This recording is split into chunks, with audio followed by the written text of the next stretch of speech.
Yeah,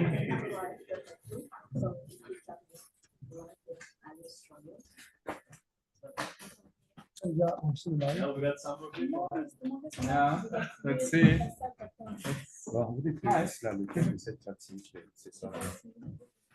Data people understand OSM community activity.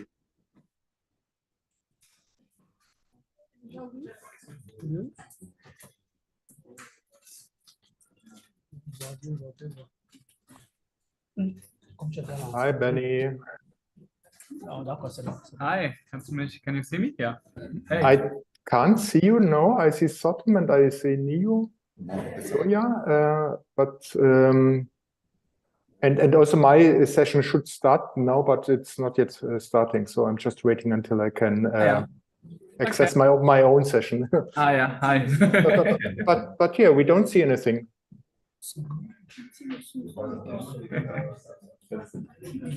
Hello, Alexander. Is this your section? Is it the one taking the second?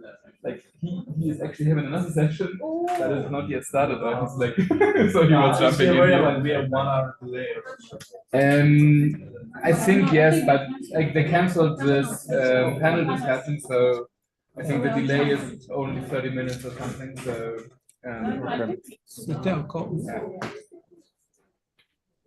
Yeah, the first panel at meeting.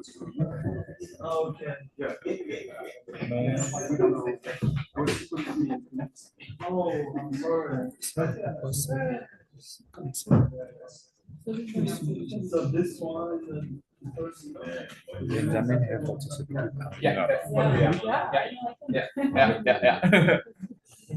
I think.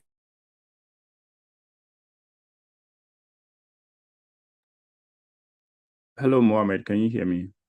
Do you have your presenter in your section or in your room? If you do, currently note that your stream has started and prompts the person so that you can take the floor.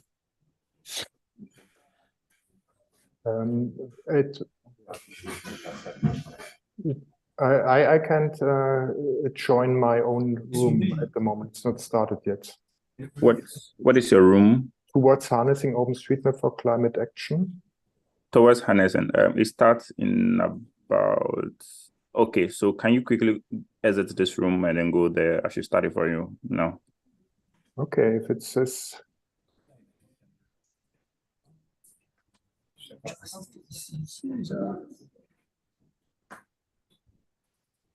Still says starting soon.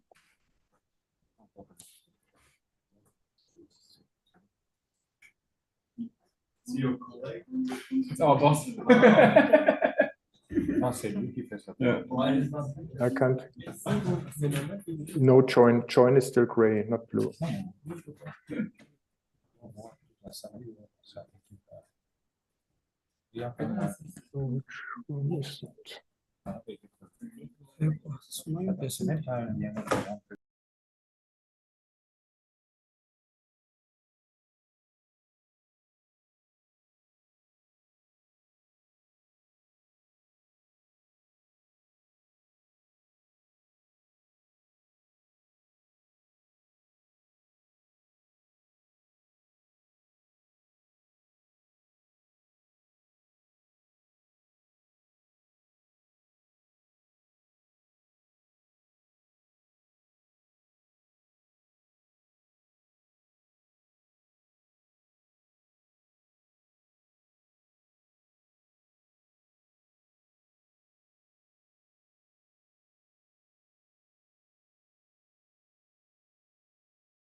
Can we show the slides or not? Yeah. Okay. Then please put on the slides. Nice. Okay. Perfect. I did not introduce myself. Sorry for that. I should have done that maybe in the first place. So I'm Benny. I work with a research institute company based in Heidelberg in Germany, which is called HIGIT. Heidelberg Institute for Geoinformation Technology. It's a long name, so usually we say just HIGIT. And with HIGIT, we are also part of the Missing Maps network or collectives, where many humanitarian organizations came together almost 10 years ago. We joined as a research institute, to try to improve OpenStreetMap. And today, I handed in the workshop to think about, okay, let's try to bring together two things which are not super easy to bring together. I think it's data on the one side and the people, so the communities, the mapper, you here in the room, right? And in my work, I work a lot with data, and I think we are pretty good looking at OpenStreetMap data and making sense of it and doing a big database and all the analysis. But I want to make sure that we get everyone's voice for this workshop. So as you want, you can interrupt me, you can ask questions, you can bring in your own ideas all the time. Yeah, please feel free. I have prepared probably too many slides, too many things, but we will just briefly start with a few ideas. If you brought your laptop or your phone, try to connect to the internet. So we will have a few things. If you don't have it, no problem. You can maybe look at the others. There are a few things I would like us to try out, a few things, go to a website and check some numbers for some countries and try to make sense of that, right? Okay, nice. Just go to the next slide. All good. You know that you're part of it, right? You know OpenStreetMap. An interesting aspect we saw in the video we saw earlier, right? Where we had OSM Africa and all the edits popping up. I had a similar video. Oops, all good. We are still there. Nice. I had a similar video. Let's see if it works. For the city where I'm from, or not from, but where I lived a long time in Heidelberg. So you are familiar with these things now, right? So basically it changes every minute, right? People add new data, modify existing data, delete things that do not exist anymore. And this is not so easy, right, to analyze, actually. It's nice to put a video, but to really analyze that, it's not that easy. And this is, next slide, please. Can you just click on it and do the next slide? Next slide. No, I can do it. Okay, so what I planned for today, let's see if we make it in that order or everything or not, but we are flexible. I want to show you one tool or one website that we have been working on, which is called Awesome Now Stats. Then we go into user activity. So how many mappers are actually active in your country? Okay.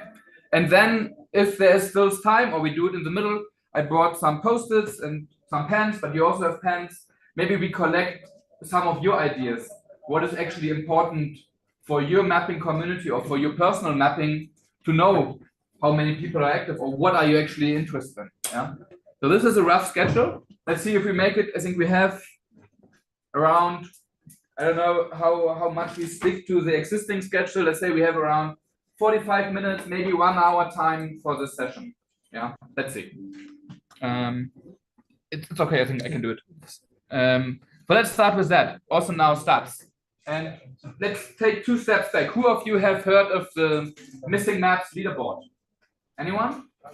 Okay, quite a few. Maybe you noticed that the Missing Map leaderboard is not working anymore. Right, so this was something built within the Missing Maps project, and HOT was using it a lot, but also other organizations to give statistics for change set hashtags. Like we often use hashtag missing maps or something else. And it also showed statistics for individual users. What was the problem with that? Often, maybe you realized on your own, the data was not really up to date. Right? It happened that Sometimes it took several days. The stats were behind, did a mapathon or a mapping activity and did not see it on the dashboard. It was not easy to find like for a specific time range. And then there was a replacement, OSM Galaxy, that did only allow you to get data for the last 24 hours. And American Red Cross was ready to shut down. Basically means the funding we had for running the service was over, so we had to shut down, right? So this was a bit, the situation beginning of this year, but we know that we still need something like this, right? We need to know how much mapping happens in your region, how much mapping for a hashtag happens, and why do we use the hashtag? The hashtag is a super simple way for us to attribute to projects, to mapping campaigns, and to get something simple there is really important for many people. And that's why we built this awesome now stats. It's a website which is up to date. Like we really tried hard to make it up to date as possible, which means for OpenStreetMap, 5 to 10 minutes delay. And you get now overview statistics, a map, a timeline. You can filter for hashtags. So every edit that you do is instantly, so give us 5 to 10 minutes. That means instantly here, right? So it should appear on this dashboard. Hello. Hey, can you hear us? Yes, we can hear you. Is it possible you share the presentation to the Zoom directly because we are unable to see what is being presented? Yes. Are we sharing our screen or not, actually? Here. Okay. Do this. Nice. Okay. Just do like the entire screen. Yeah, entire screen. Yeah. Is it like? Yeah. Perfect. Just click on this and then. Okay. Nice. Thank you very much. Yes. Okay, nice. You can see our screen now, right? Awesome. Perfect. Thank you. Nice. So that's where we started to build this tool, and we move this somewhere here, or like we put it somewhere here. Yeah. Okay. It's okay. So what you get is overview numbers, like how many people, and that's the data meets people part. Yeah. So how many mappers actually contributed to your mapping campaign? So you put a hashtag, and then the first number you get here, it was hashtag missing maps for the past 12 months. I should have written what time it was because I did it in the past. But let's say 12 months, more than 12,000 mappers used that hashtag in OpenStreetMap. And you get something additional, like the total number of edits. So every node, every way they moved or created or deleted in total edits. Yeah. Number of buildings and kilometer of roads mapped. And something maybe that's something where I want your input or your ideas later. I know that buildings and road mapping is maybe only one part, right? We often do it at the beginning, maybe to get a base map. But with all the ideas that are flowing around in your heads, I guess, you realize that local mapping, adding amenities, adding schools, adding whatever you're interested in, is maybe the even more interesting part at some point. So what we want to do, and we add already, is additional topics. So not only buildings and roads, but also places, place names, healthcare facilities, and anything else. But for this, I need a bit ideas, right? What actually you want to see on the website? Yeah, what numbers would be important for you? That's something we can discuss later. Next one. And yeah, you have this timeline, and we will have some time to play around with the tool in a minute. Yeah.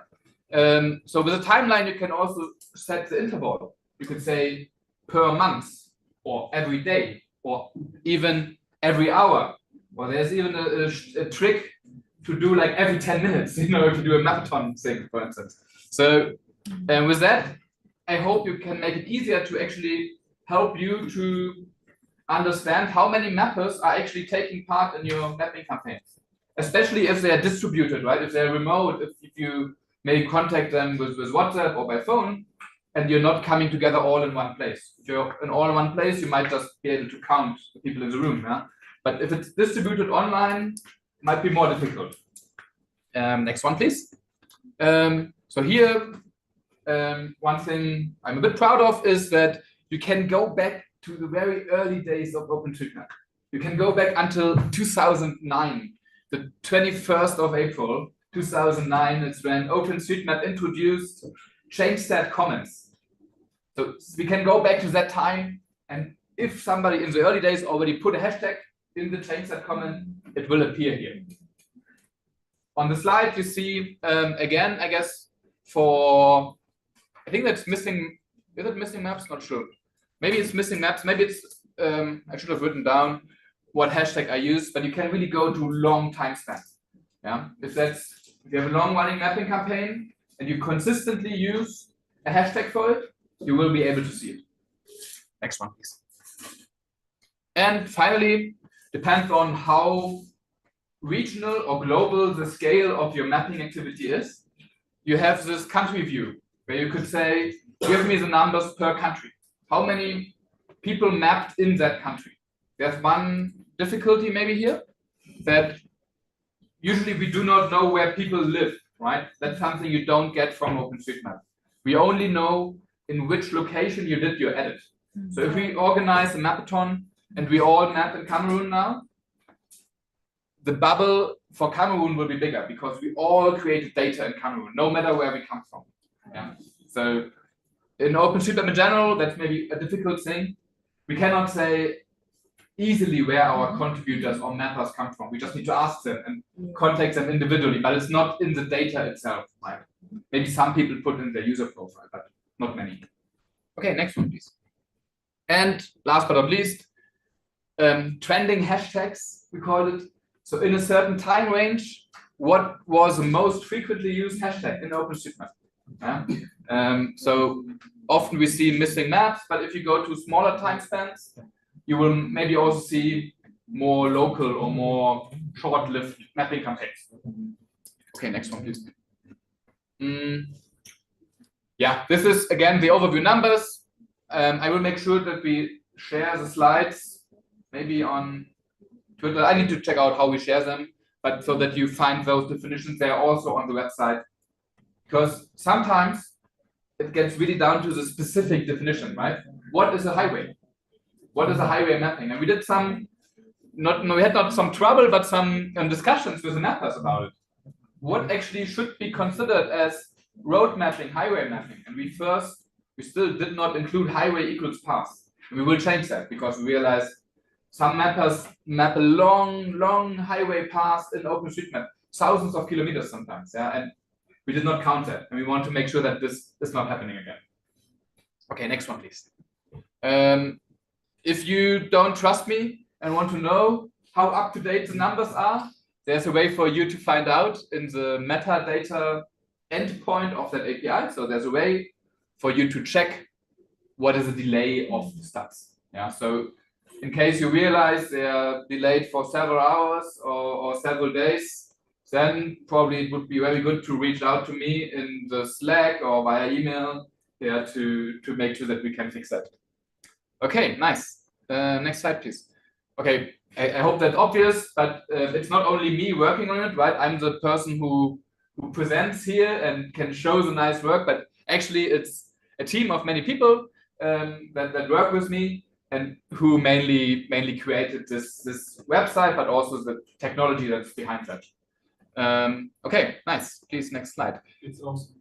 Yes. And now I would say let's use maybe 5 to 10 minutes to go to the website and to check it out on our own. Yeah, so that is now, it's not a presentation, right? It's a workshop, so you need to do something.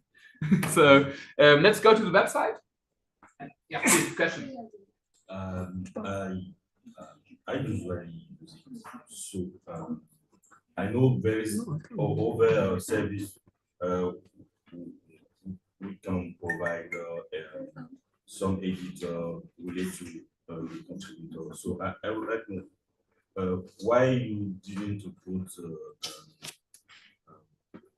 using Okay, yeah, good question. All Yeah. information related to. Yeah, that's a good question. I repeat it for everyone. So why is there no user information on the website? Because the old missing map leaderboard it was leaderboard. It was list of users and how much they mapped, and we replaced that. We didn't have it here. So mainly two reasons, I would say. So one is a boring reason. I think it's general data protection guidelines rules. Actually, if we want to put a leaderboard with usernames, we need to make sure that you first log in with your OSM account. No, I'm not talking about personal data or personal information. Just how many building or how many fields. Yeah. The username. Just You're right. But when it comes to the OpenStreetMap data, if we provide this information, even if it's only your username and the buildings and the road numbers, you need to log in. That's like you do with the stats from Pascal Nice, for instance. Now you need to log in there, right? So we have it in our head. So far, when we built the tool, we did not manage to also build the login mechanism directly.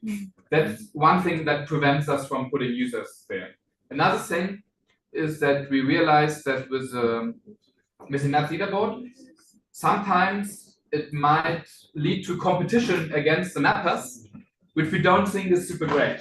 So we want to make sure that it's not only about being number one in the leaderboard, being the person that mapped most edits or the longest part of the road network. Yeah, we see that this is a motivation for many people, but we've also realized in the past that sometimes this leads to people trying to build a bit more, make cheating is maybe too hard, but trying to find ways to increase their numbers without doing actually good mapping. So I hope we can find a middle ground somehow. And let's discuss also afterwards, and we will write down some ideas. Okay. So that we will make sure that what you need can also be reflected in the tool at some point in time. Yeah, another question. As for me, I've just done a comparison. I used OSM data. I mean, it looks to be pretty similar at the beginning. So maybe can you also use the project number to just land a query and have every single contributor to that project? So again, what the public website here does, you can put a hot task manager project number in a way. You need to put the hashtag, right? Usually it's like hot OSM minus project minus 12345 or whatever, right? Use this number. On the website, you do not get individual numbers per user. If you log into the hot task manager, you will realize that the stats, your user stats in the hot task manager, they also come from the system. And there you see your personal numbers. But you don't, at the moment, you don't see it for a list of other users. But maybe we will write that down later on and try to figure out for what purpose, what you need it for, what you want to do with it, and then we find probably a way through it. Yeah, because I've asked this question because previously when we were learning some maybe competition in the maybe for a project locally, we were using OSM Garage, but this time it doesn't work. Yeah. Don't know what happened with OSM Garage. So we're using OSM Garage just to know how many edits someone has made, and we'll be able to award those people based on that. Yeah. But this time, since we don't have that, and this looks like something that is similar to that, where you can manually use the hashtag and be able to get all the edits. Yeah, exactly. Why can't we maybe have that? Yeah. Okay, I get it. Just, Cool. So just 2 words about missing map leaderboard, OSM Galaxy. So these tools like OSM Galaxy shifted a bit the direction, and this has not, like, maybe I should have mentioned, but we did this work together with the humanitarian OpenStreetMap team. So they did the Galaxy thing before, and we agreed together that this will replace some part of OSM Galaxy. Something we can do more easily, I guess. Like, it's not that we don't have this user information database, right? It's just we don't provide it outside for everyone to use. So in case you still need it now, urgently, one way would be to reach out to me or maybe other of my colleagues and they provide you with the numbers. But that's only a short-term solution, right? It's like it will not help you in the long run because you want to do it on your own. Yeah. Nice. Did people play around a little bit with it? Do you need more time? You want to test a different certain hashtag or test out something? So maybe yeah, look into things. I can try to go on this and open the website. Let's see if it works. Let me sit down and I will check. So open it on your phone. I think it works decently okay on the phone as well. Yeah, not super perfect, but so.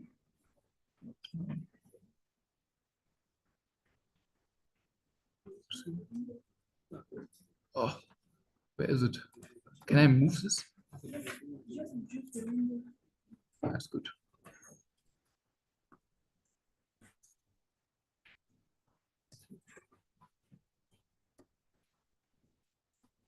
Okay, let me do a trick. I show you the preview.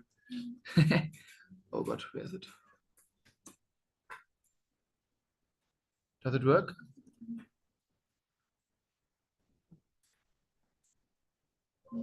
Yes. Okay, nice. So, is there any hashtag I should put? Any hashtag you use for your mapping we should try out?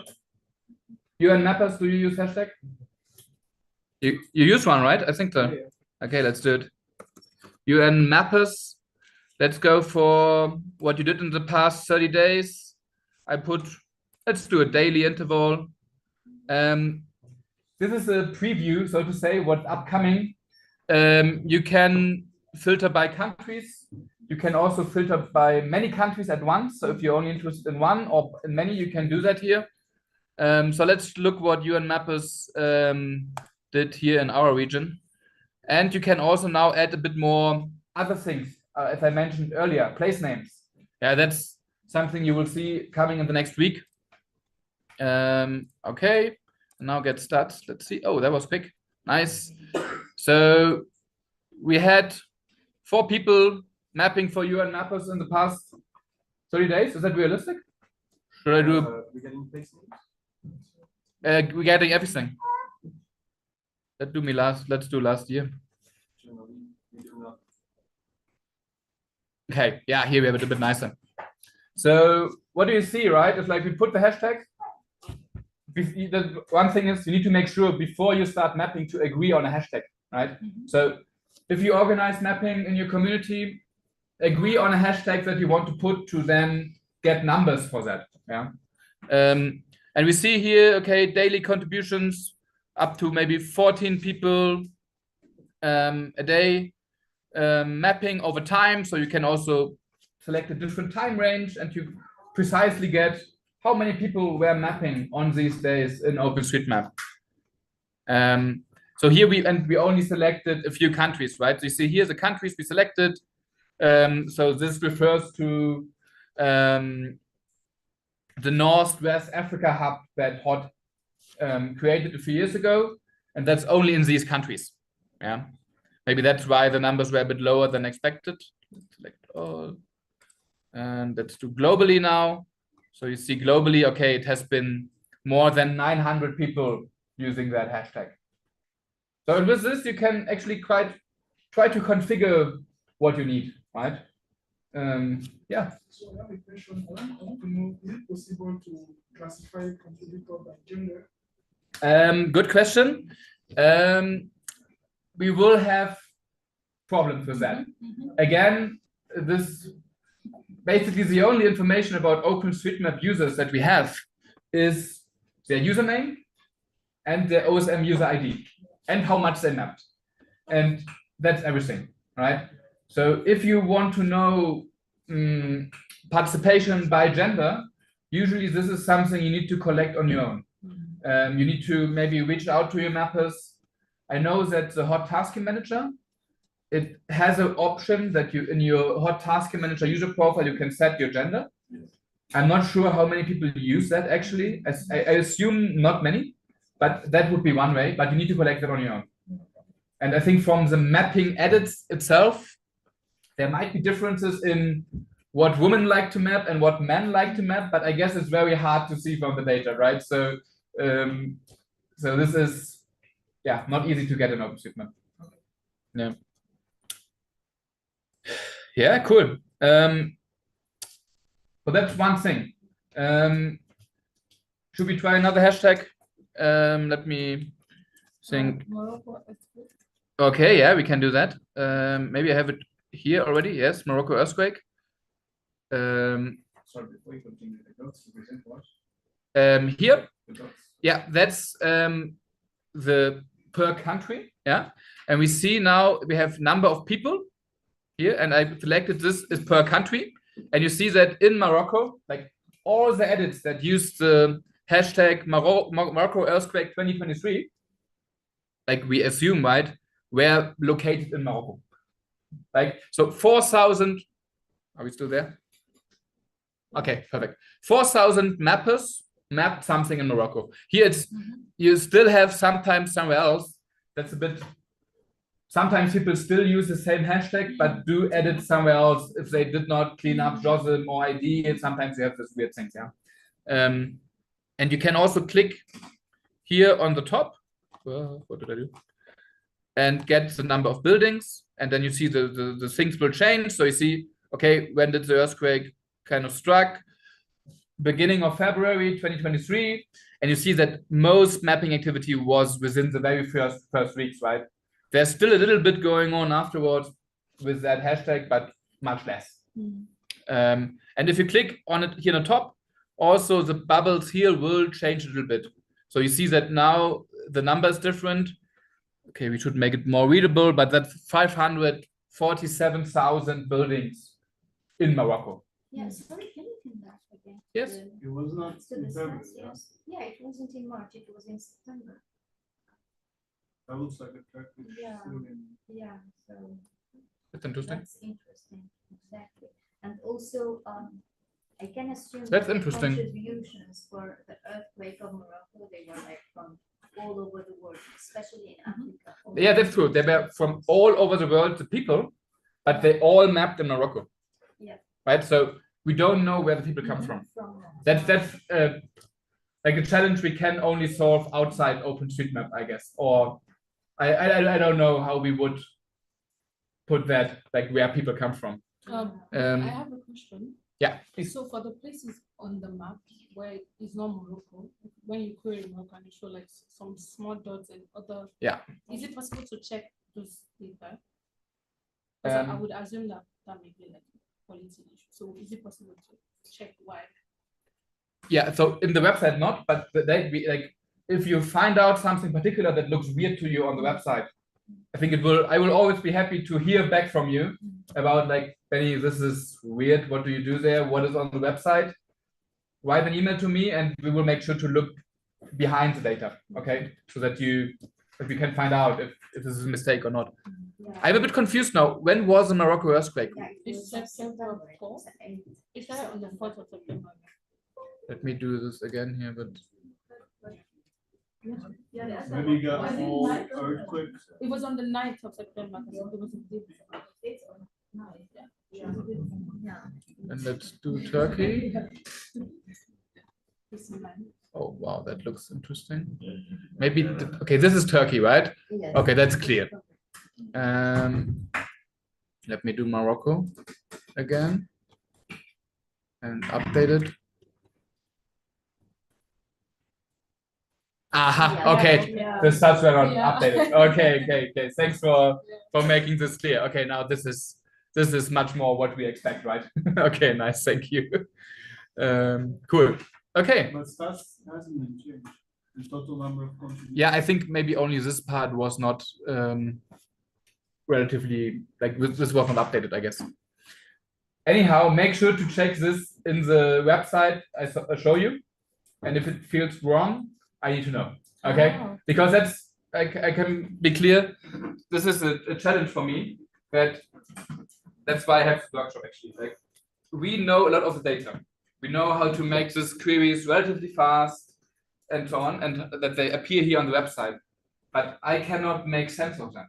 I don't know if it's realistic what we see, if it connects to your mapping activity, for instance, right? So if you know you did a mapping campaign like here for Morocco, and it appears in March, there's something wrong, right? But for me, only looking at data, it's difficult to find out that something is wrong, right? So that's where you are really like professionals. Yeah, please. Excuse me, I want to know more about the 9,000 kilometers. Yeah. Because I work on transport and mobility, and when I see a statistic about the road from person to person, so can you tell me more about? Yeah. So here we report not only on buildings but also on roads, right? And we have actually an interesting case here. So what happened after the earthquake? That a lot of new roads were mapped in OpenStreetMap, and altogether the length of all these roads together is about 9,100 kilometers. So more or less the road network in Morocco now, after the earthquake, is probably more complete than it was before. We do not really know with that tool if it's 30% complete or 80% complete, but we know at least there are 9,000 kilometers more roads there. You see, one interesting thing here maybe is, okay, on one day, there is a negative number, like a huge negative number. What happens there? So probably during the mapping, maybe during validation, some of you might be involved in validation that other like roads have been cleaned up, so deleted from OpenStreetMap again. Maybe roads where there was a mistake or things that were mapped twice or whatever. Yeah. So be aware that here sometimes the numbers can be negative if you delete a lot of things. Yeah. So that. Yeah. But we get to know the type of roads. Is it like? We know a little bit, at least from. Where is it here? So what we do for now is we tell you which roads we consider. Okay, that's a bit too small. Wait. Yeah, so we put these tag values: motorway, trunk, motorway link, blah blah blah, and so on. Yeah, so a long list, but we did not distinguish by the type of road these numbers. At least not now. Like maybe it's nice that it's really good to have these ideas, and for me it's always a challenge to decide what do we put in the website and what is something you need to know maybe only once. So if you know, if you have like more like a research idea, or I need to do that analysis now one time for all countries in Africa, I think that's something we can do, but we will maybe not put it on a website as a tool, you know, but we can run that analysis. You write us an email, I find some students in Heidelberg to work on it, and then they will do these analysis for you with the data we have in the database. But we might not build everything on the website, because then the website will be really complicated at some point in time. There was another question. Yeah, I wanted to find out, just after running a query for a specific country, is it possible that from there, from that side, you can also download that data? Good question. So there is an API, which is a programming endpoint. So if you know a little bit of programming with Python or R, you can retrieve that data already. But we had that request actually from our partners at HOT as well, that they want to download it in a spreadsheet format, like CSV or something they can put in Google spreadsheets, Excel, Airtable, whatever. Yeah. So you will be lucky that we have to do this already by the end of this year. So by the end of this year, there will be a way for you to have a button somewhere here or somewhere with the other things to click on download data in a column-oriented data format. That's amazing. Yeah. So, yeah, nice, cool. That's good to me to hear, because it gives a bit more incentive to give it. Yeah. And then so from a use case perspective, so I know like during the Morocco earthquake, this was something that we used to check the numbers, because the WNA was the one like leading on that. So it was really useful. And you know, like some things that people who don't have the basic GIS knowledge struggle with is when they go on websites, they are not able to really know what the numbers are saying. Even for the male associates at the org was really useful for her. All I just had to do was just take the link. She was able to know about the numbers. So I'm just saying, because sometimes ideas come, but then we should still be very mindful of the fact that it needs to be easy. It needs to be easy. There was another question. In the same spirit, is it not possible to also incorporate an option whereby if an individual has made contributions to a particular project, you're also able to track down your statistics? Yeah. So individual user statistics, give us a few months. I think we have individual statistics for users within the hot tasking manager. There it is. So there's a way to query statistics per user. It works. You give your user ID, you get your numbers. Technically, not an issue. I need to find out a good way to bring it into the website. If you use the hot tasking manager for mapping mainly, you can go in there and check in your user profile your numbers. That's something you can keep track of. We had this from several voices here now. I discussed with some people from Use Mappers at State of the Map Europe that also Use Mappers has their OSM Teams platform, and also there it might be nice if you can track your numbers better. So maybe there's a way forward to work together with Use Mappers on that. I need to discuss a bit, what they actually want. But I will take this definitely from this conference with me, that you want individual stats for your own mapping for your projects. Please. Yeah, also another question. I'm not sure if we can see the time where the contribution is high. For example, when we would like to organize a mapathon, it would be great to know if, for example, the volunteers, they are more active after 8 p.m. So like this, we can organize it accordingly, or they are active in the morning, or just in the weekend, they are like contributing. Okay, I show you a good example. Let me check. I switched to the public version now. Let's do hashtag ADT. Does anybody know what group of people that is? Apple Data Team. So Apple Data Team does a lot of mapping in OpenStreetMap. So let's check on their performance of the last week. Okay, let's see what they did. So I selected here last 7 days. Okay, and now we set the interval to something higher, like hourly interval. We really don't want to know when do they sleep, when do they start work. We do this for all the countries, and look at this. So here's the timeline now, and that's the interesting part. So when was the last weekend? November 26th probably was a weekend day, right? I think Sunday. Was it? That was Thanksgiving last week. Sunday. Yeah. So okay, November was Sunday. Nobody from the Apple Data Team worked on Sunday, apparently. Okay. Is everyone? There's a list where everyone is allowed to fill in. Okay. Yeah, we will make sure to fill in the sheet. We have some sheets already here. I think everyone will do that. And interestingly, you basically really see, okay, let's go to November 25. What do we learn from this? We learn Apple Data Team has about maybe 80 people in one team. And probably they are located in the same time zone. Yeah. And usually most of them start their working day. When is that? Okay, that's UTC. We need to transfer that. I'm not sure what would be a good 9 a.m. in. What time is it then? It's like midnight, basically. Like midnight UTC.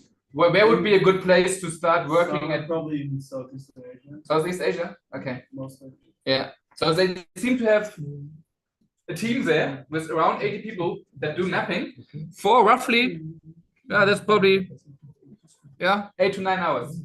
And then their job is done. Wow. And you see another team actually they have. That team didn't work here. Probably that's the US-based team, because here maybe Thanksgiving, the US team didn't work. But you see here a smaller team, maybe maximum 20 people, shifted in the time, right? That also do mapping. And so, okay, that's a huge team. But if you use hashtags for your mapping, that's the way how you can find out how much mapping is going on. Yeah. Yes. Oh, there's a question online? Yeah, let me check. Ah, yeah. Okay, we shared that. Yeah, perfect. I think we did that. Okay, nice.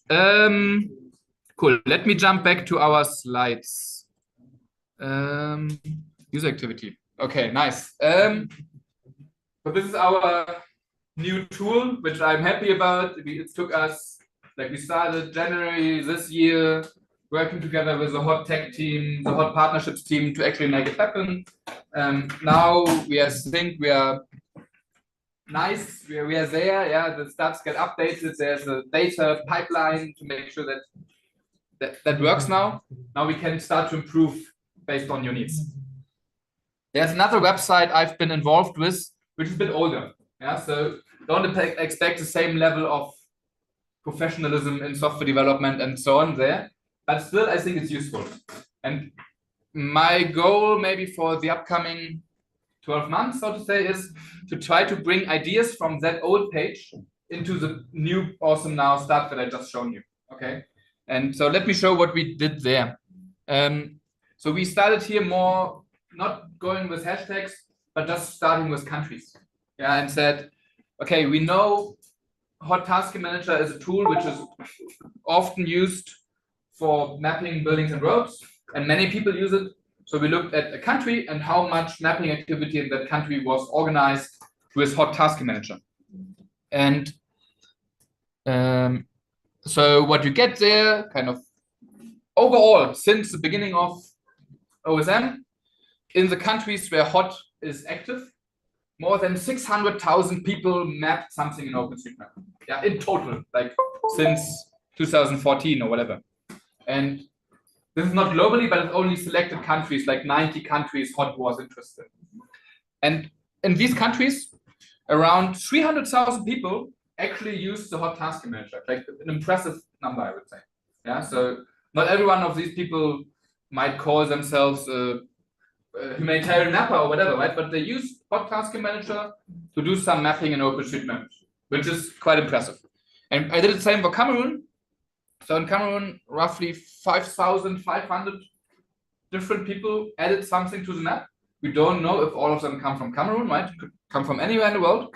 And roughly 1,300 people of those use the Hot Task Manager to do their mapping. And maybe that's a little bit too small, but we will again go to the website. You can play around with it. So what you see on the left side, the overall number of people mapping in Cameroon. So we reached 5,500 this month. And you see kind of how it has grown over time. Yeah. So in 2015, we just hit the 1,000 people threshold. Yeah. And since then, over the years, you see that there's really like a really impressive continuous line going up. Yeah, every year, more and more people constantly create something in OpenStreetMap. This is pretty cool. On the right-hand side. And that's the year Cameroon launched the OSM community. So I can nice. Yeah, cool. Perfect. Nice. So, and you see on the right-hand side, you see activity. So it's a bit complicated. I put the definition below. So this is a number of people who mapped something within the last 3 months. Nowadays, I think it's a bit too complicated definition, but in that website, we did it like this. So we want to know what is the active OSM community in that country. And we said active is everyone who did an edit within the last 3 months. If you don't do an edit for 3 months, you might not be active anymore. It's a bit difficult definition, but that's how what we came up with back then. Yeah. So you see here the peaks. So there are always times when maybe there was a mapping campaign organized and many people came together and mapped something. Yeah. So these lines go always up and down, up and down, up and down. Yeah. Which is fine, but still you might see. We will do later. We might be able to see some trends there. That maybe still there are spikes, but in general the trend will go up, might go down. Yeah. That's something we can explore in a minute. Okay, I know it's a bit too small, but you can play around with that on the website in a minute. So we can compare different countries from how many people are actually mapping there. Yeah, so and Nigeria, very strong and continuous users of OpenStreetMap or Hot Task Manager, right? Mainly all the edits that here happened in Nigeria were organized with Hot Task Manager, or most people that were mapping in Nigeria actually used the Hot Task Manager. This is different if you look at the bottom, yeah. For Brazil, for instance, Brazil, for a very, very long time, nobody ever used Hot Task Manager for mapping in Brazil. Maybe they had their own instance of Hot Task Manager, but not the public task.hot.osm one, right? So usually people in Brazil for a long time did not use Task Manager, but you still see there was a growth or like a growth in activity from the OSM community. So there's a very active community in Brazil to do mapping, but they just don't use Task Manager. Only very recently, there have been a few mapping campaigns or mapping events which use the Hot Task Manager. And then maybe Nepal. So yeah, you all know that also Nepal has a very active OpenStreetMap community. Also, there have been relatively large disaster mapping activities, for instance, in 2015, after the big earthquakes there. And you clearly see that also here in the data, right? That there's this huge spike going to, I don't know, up to how many thousand people mapping in Nepal after the earthquake in 2015. And then it's going down again, right? So yeah, this is the numbers you can get on that website. I would say, okay, let's do it again. We go to the website. I will open it here as well, and we check for a few countries you know, okay? And we try to tell the story. What happened? Why is it going up? Why was it going down? Was it a mapping campaign you organized? I don't know, yeah? So let me open that website.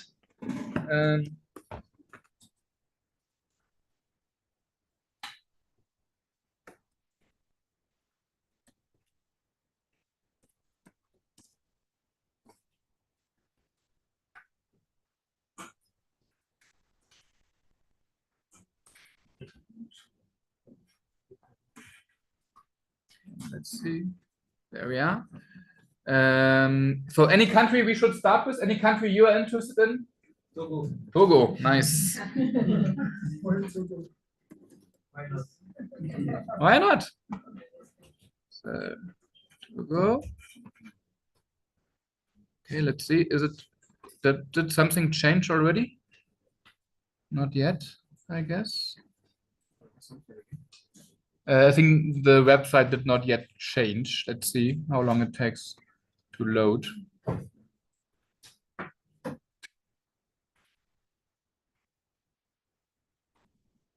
Ah, yeah, here we are. Mappers. Does it make sense?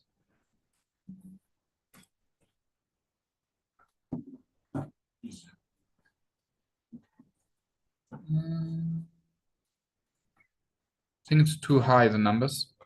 It's not yet loaded. Let's see.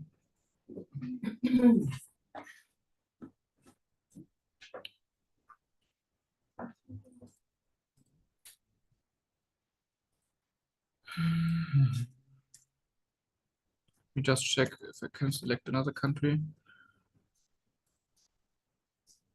Something change? Jetzt.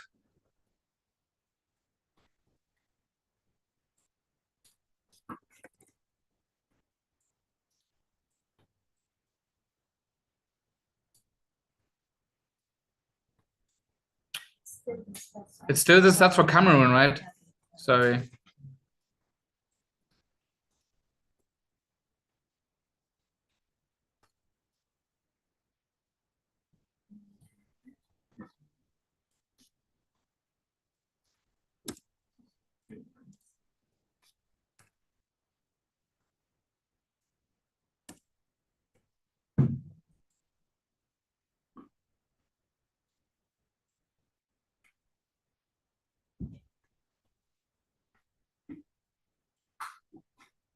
For some reason, it seems that I can't get up Togo here. I'm sorry for this.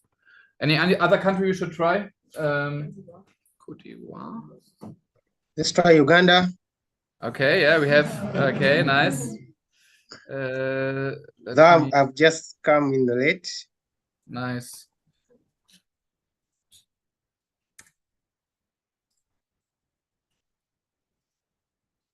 I'm not sure if something is changing here actually.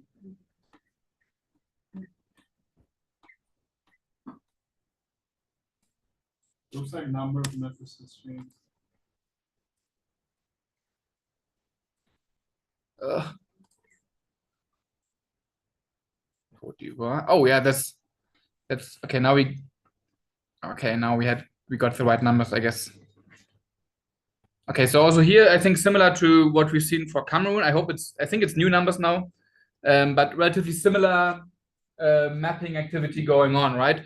Anything, any particular mapping campaign we know about in Côte d'Ivoire? Any big mapping event? Yeah, maybe.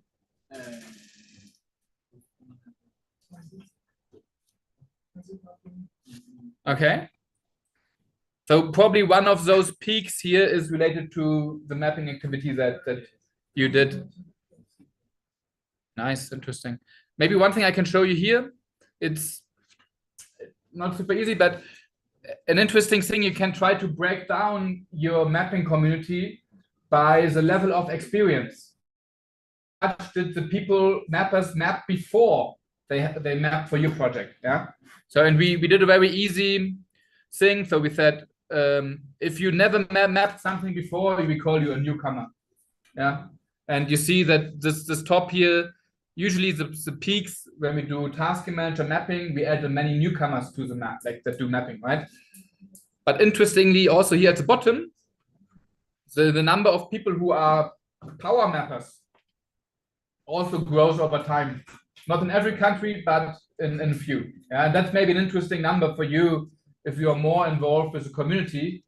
How does the number of power mappers, so people that do a lot of mapping or did a lot of mapping in the past, change over time? Yeah, because this might be the very experienced people of your community. So here for that example, Côte d'Ivoire, we have around 60 mappers which did a lot of mapping. Yeah, so there was Uganda, right? I heard. Let's see if that's better working now. Okay, yeah, okay, nice. Okay, can somebody explain what we see here in Uganda? What happened between 2018 and 2019 in Uganda? There was like, or even starting in 2017, right? We see like huge spikes in the activity.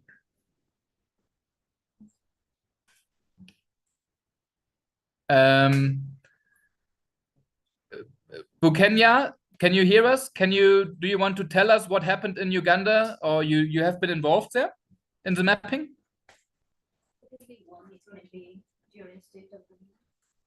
Maybe.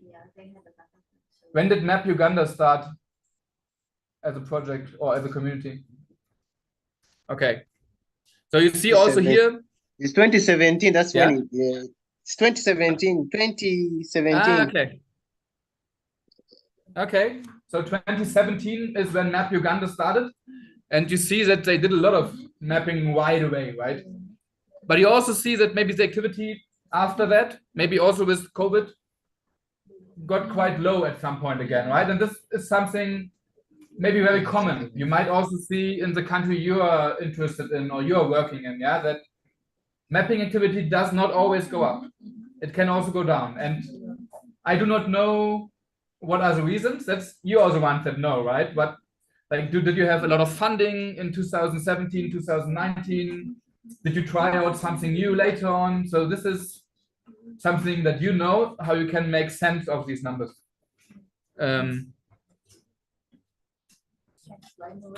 Maybe this is, we do that in a second. This is also interesting here. You see the peaks in Uganda. Basically also this reddish color, mainly newcomers. Yeah, a lot of newcomers mapped in Uganda. But the community here, the power mappers, that stayed relatively stable, right? So that's also maybe so going down, when activity goes down, it might not be a bad sign. Yeah, it could just be that you engaged less newcomers, but still your long-term community, the power mappers or the experts, they are still around. They still do all the mapping, maybe. Yeah. Okay. What we had in Morocco, we had, right? Yeah. How much time? 20 minutes? Okay.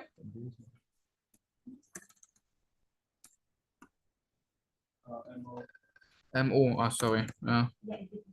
Yeah. So, oh, nice. Okay, let's see here. Okay, what do we see here? Yeah. Okay. I can probably explain it. So, after the earthquake, yes, I saw a lot of mapping campaigns and also a lot of onboarding for new mappers in the universities. Yeah. Just to introduce them to tasking manager because it was a disaster. Yeah. Nice. You see the spike. Almost everyone or a lot of people use the hot tasking manager. Check also Turkey before we can start. Yes, let's see if we have Turkey here in the list. I'm not sure actually. Oh, we have. Okay, lucky. Yes, okay. Turkey, probably similar, right? Or usually like activity picks when there is a hot task. Yeah, exactly. But you see also before that you had many people mapping already in Turkey without using hot task manager. Yeah. So one thing for me a bit what I'm like these numbers currently they are only available on this website. My longer term goal, I need to make sure how I convince my team and my boss to make it happen, that to bring in some of this into our new website, because the new website is, I would say, much better from the technical point of view. Yeah, this is something I did together with a student for a few years ago. So we tried our best, but with a new approach, I think we are more sustainable for the software. But I want to bring in something like this, that you can compare overall activity in OpenStreetMap, compare it with activity in hot tasking manager, activity for your hashtag, so that you can compare your mapping campaign with the overall mapping in OSM. Because I think this is an interesting number maybe, which could tell us you did 50% of the mapping in a region. You know, I think that's a strong number to tell to the people that might give you money to organize mapping campaigns, to say, yeah, look, we did a lot, yeah, and we did 50% of the entire activity in our country. You know, that's us. Okay, nice. We have roughly 15 minutes left. 30. Yeah, okay. I would like to come back to this. This is a workshop thing, yeah. I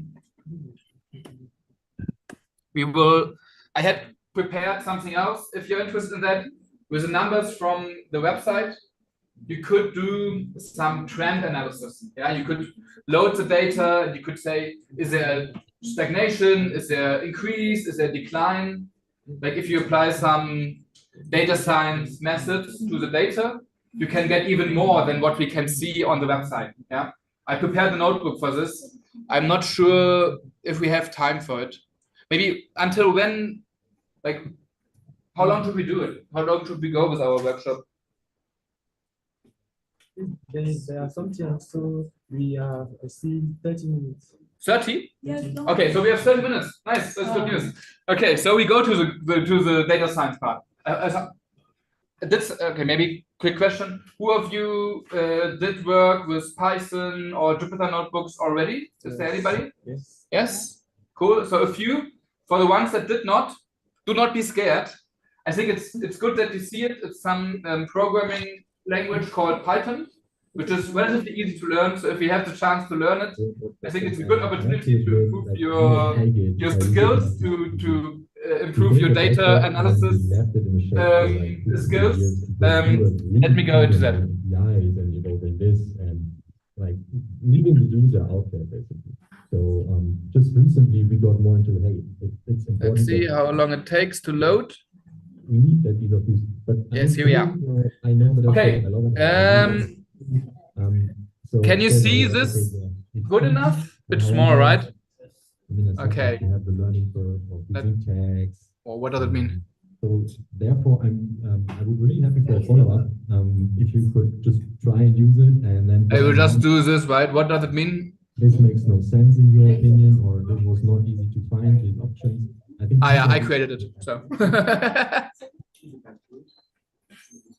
Okay, so what we do now is the data you have seen on the website with the countries, the activities. Yeah. We try to load that now into our what's called Jupyter notebook. Yeah, so we download it and we get it into our program. On the state of Med let me do Republic that. of Congo next to present. So here you see, okay, I downloaded my data now. The data is basically a very, very big table. Yeah, and that table I have mapping activity for every country for every month. So it's a really, really long table with, I think, several thousand of entries. Yeah.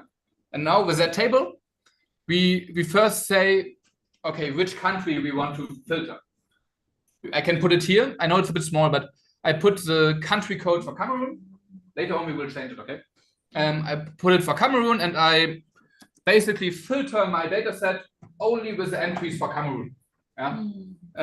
So that's here. You see now only Cameroon, okay? And now I get the overall number of people living in Cameroon. Yeah. Why do I do that? I want to kind of know, sometimes the number of mappers is interesting, right? You know, okay, 5,000 people in Cameroon mapped something in OSM. But what actually, how does this compare to the size of the country? Yeah, you have maybe sometimes very small countries that have the same number of mappers, but it's a much bigger thing, right? If you're a small country and has the same number of mappers as a big country has. So that's why we normalize the population number. So here Cameroon, not sure if that's a correct number, but it's around 26.5 million people. Yeah, maybe it's a bit off by 1 or 2 million, I don't know, but it's good enough for our case here. And now we can plot this. And this, check how it looks. So I'm going to. This looks now more or less the same as you see on our website. Okay, just going up and down. That will be had in Brazzaville in the next year. This is from the website I've shown before. So it's the Homestad's website. You see it. Good. Next slide, please. The population number is a different service. Okay. Yeah. The population comes from a website called restcountries.com. I didn't know that before either, but it seems to give us rather okay population numbers. Okay, so we plotted it, and this looks the same now like what we had on our website, but we want to add something more. Yeah, and so that's what I do here in the next step. And I do something. I only added, I calculate a trend. So I don't want to only look at the peaks. I want to know what is the more long-term evolution, so the trend of it. Yeah? Something you can do also with other data. You use this with, I don't know, people do this with stock prices, other people do it with temperature or whatever. Yeah, you want to know the overall trend and do not only look at the outliers. And I look here at people mappers and only mapped in OSM. They did not map in task manager. Okay, I want to know the mapping community not using task manager, how is that evolving? So let's plot it again, and we see another line then. Here, you see now a dashed line, okay? And that dashed line is kind of the trend line for the white area here under the thing, yeah? So this is now a bit more generalized. You don't have all the peaks, but for that line, you might see clearly, okay, here it's clearly the trend is going up, but later on, maybe here the trend was going down, and now it's maybe a bit more stagnating. We will do one thing more. We will add called a linear regression. So we will do a statistical model for the last 3 years and check the trend of the last 3 years. Is this going up or down? Okay, that's what we try to do here. So we fit a linear regression model, yeah, some basic statistical model to our data. So that will plot a line to our data. Let's do this. And okay, I hope you can see it. But now we have a blue line at the very end in our plot. And this is basically an easy way to show the community activity that is here in this particular case, the people that are not using task manager, like the rest of the community. How is that the trend of that? In Cameroon, we could say, okay, that line is going up or down and relatively stable, which might be a good thing. Yeah. And we could do this type of analysis also for other countries. Okay, let's take a breeze maybe with that. So we did quite a long journey, right? We started with just playing around on the website, and now we downloaded some data, we applied some statistical models, but maybe that's the same journey that you can also do on your own, right? So first you start to look at the website, and you find something interesting. But then you want to have it really clear or really really precise that you can tell somebody it's not only something you see on the website. We did some statistical tests, you know, and we can show that organizing community of the growing trend of community activity in our mapping communities of our mapping. Some people around Africa. All right. With that, Congo Brazzaville, most of them are. I would say let's use maybe around from academic 15 minutes. Okay, I hope you're still patient enough with me. My idea would be that we split into smaller groups. Could be 3 people, 4 people. Okay, and you think about what you actually would like to do. Like this is create a list of use cases. Yeah, what do you need to know about your OpenStreetMap community? Communication. And then point number 3 is how do you want to track this, or what numbers do you need? Yeah. I know it was an easy question, and I have some post-its, so you can write down some of your ideas. And I would say let's use maybe 15 minutes to write down things together. And after 15 minutes, we will maybe meet somewhere on the side of this room, and you can talk about what you came up with. The first thing that is that fine? Yeah. So choose teams like you want. So if you have a team, come to me and get your post-its. Yeah. And then 15 minutes from now, I would say. Social media, following our social media platforms that we have already created. So Map Congo 2024. As well as you can email us if you are interested on supporting. And now it's a workshop part, yeah. Now we need to. Now I talked for 1.5 hours. Now I want you to talk. Do something. Sorry. Media are already created, and for official participants, we really encourage you to support us on social media, on reposting our event, our comment, and so on. And we hope to see you in Congo Brazzaville. You write down on this, like, what would you like to use it for, what numbers you need. Maybe we pass this to the others. You can scan the QR code and you will find some social media. It was a really short presentation. Do you guys have questions? Do you have everything you need? Perfect. Nice. So think about, I talked a lot now, so write down the user stuff, individual users, whatever you want to do, I don't know.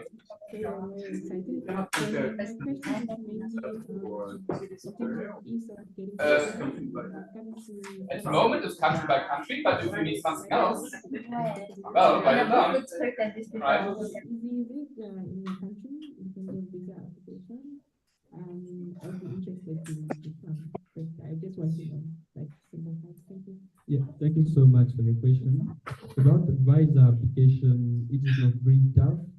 So as we have embassies in many countries in Africa, but we also have an online platform for visa application, and we provide sometimes for some countries online visa.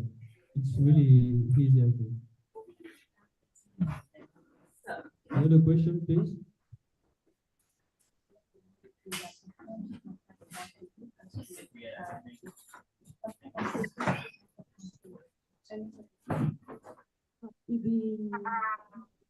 Scholarship for the presidency.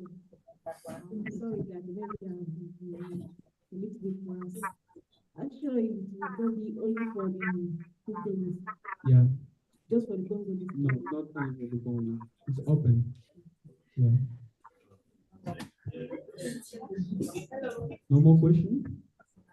Yeah.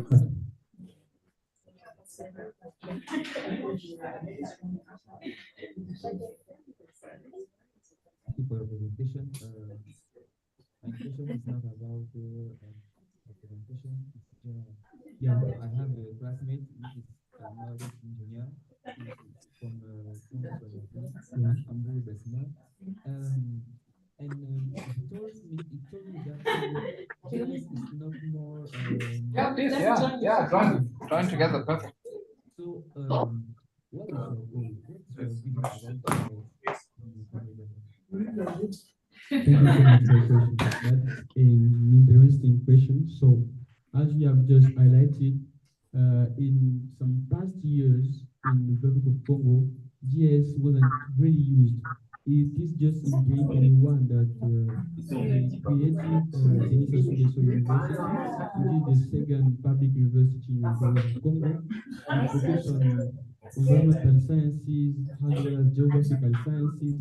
And then we started with an undergraduate programs focusing on environmental sciences as well as planning sciences and geomatics. And for some of them, we have seen more projects about GIS involving GIS, even if in forestry, even if in environmental and urban and so on.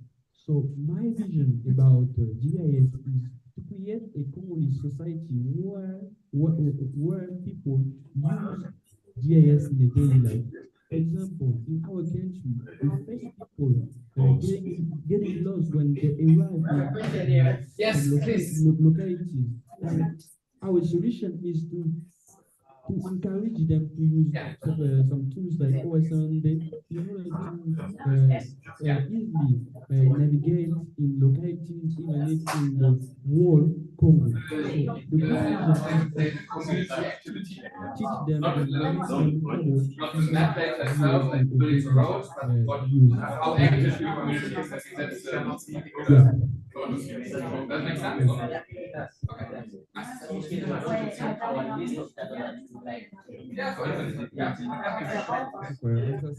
good opportunity for us. I'm a survey and mapping engineer from National Advanced School of Public Works of Yaoundé. Yeah. And we learn very much GIS in our school. So I think it's a good opportunity. You have some engineers coming from this school who are Congolese. Yeah. So we can connect in order to provide formation for young people in Congo and Cameroon. They can come in and get formations and trainings. Yeah. We can go Congo, Brazzaville, and learn from you and give our knowledge to your people. And yes, let's just connect after. Thank you so much. Okay, that's good. Thank you so much. That's it. So thank you so much.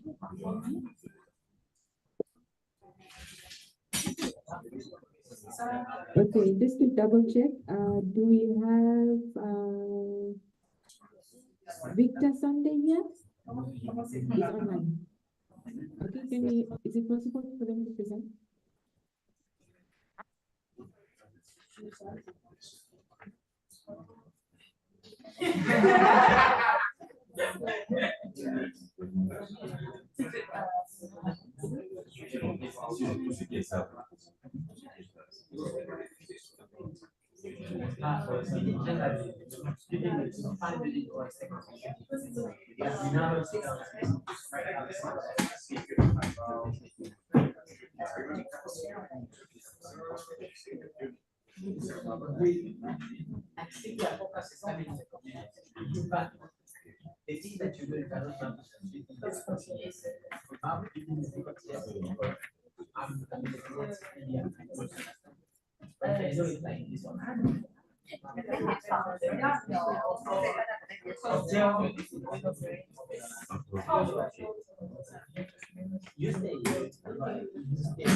So you're saying, okay,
Yeah. It's a lunch break.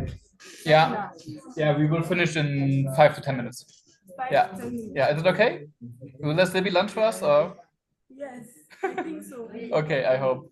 Yeah.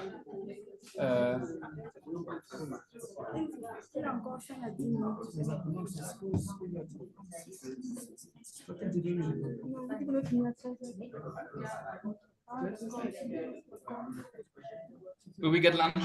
Yes. Yeah. Okay. Okay. I know you just started to have intense discussions, but I also learned that there's a lunch break, and we want to make sure that everyone of you get lunch. So maybe we come together and try to wrap up maybe in the next 5 to 10 minutes. How do we want to do it? What do you think? Would you think it's feasible if we go in the lobby area here to stand in the circle and put the things on the wall? Presenters are not Yeah. online yet. We're still figuring that out. That's board, but I think we will not fit everyone close to the board. Let's try to do that.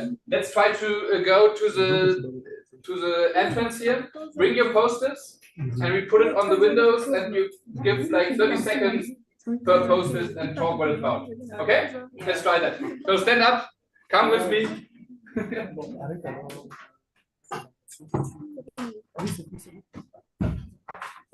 Yeah, that's good. We will need 5 more minutes. And you can stop the recording. Yeah. So please come with me.